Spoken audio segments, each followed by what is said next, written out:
रातिरे सेइबा पूर्वरु भूलरे खांतुनी 8 जिनिस नचेत भेगिबे एही समस्या।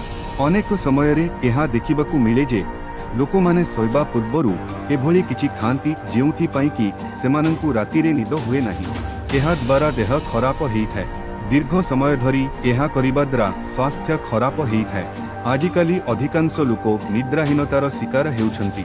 रातिरे अधिक समय मोबाइल देखिबा द्वारा निद्राहीनता हेउथिबा कुहाजाय, किंतु एतद व्यतीत सबुठारु गुरुत्वपूर्ण हेउछि खाद्यरे अनियमितता। अनेक लोक सेइबा पूर्वरु एभली किछि खाइथांती जेउथि पई कि रातिरे निद हुए नाही। परवर्ती समयरे ताहा भयंकर व्याधिरे परिणत हुए। भल स्वास्थ्य पई पर्याप्त निद निहाती आवश्यक।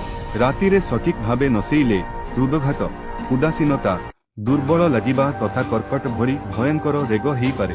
रातिरे सोइबा पूर्वरु किछि जिनिस खाइबा ठारु दूरेई रुहंतु, जहाँ फलरे सठिक निद हेबा सहित स्वास्थ्य खराब हेबो नाही। सेभली किछि जिनिस विषय कहिबु जाहाकू खाइले आपणंकु रातिरे निद हेबो नाही। सेइबा पूर्वरु अत्यधिक ड्राई फ्रूट्स, बीन्स, ब्रोकोली, फूलकोबी खांतु नाही। एगुडिक शरीर पई भय, किंतु एथिरे फाइबर अंश अधिक रहुतिबारु रातिरे सेइबा पूर्वरु खाइबा उचित नुहे।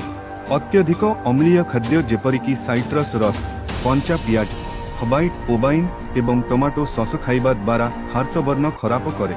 फलरे रातिरे निद हेई नथाय। तेणु सोइबा पूर्वरु अम्लयुक्त खाद्य खाइबा द्वारा परे अनुताप करिबाकू पड़ी पारे।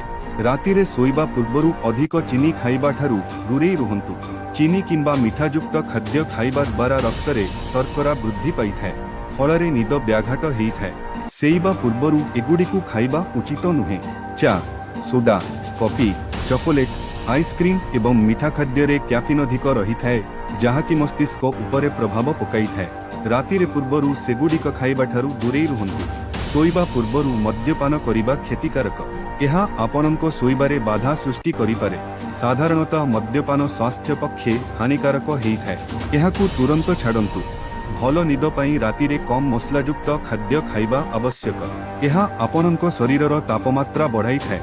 सेइबा पूर्वरु अधिक खाइबा द्वारा निद्राहीनतार शिकार हेबाकू पड़े। रात्रि भोजन परिवर्ते जलखिया किंबा मध्याह्न भोजनरे मसलायुक्त खाद्य खाई परिबे।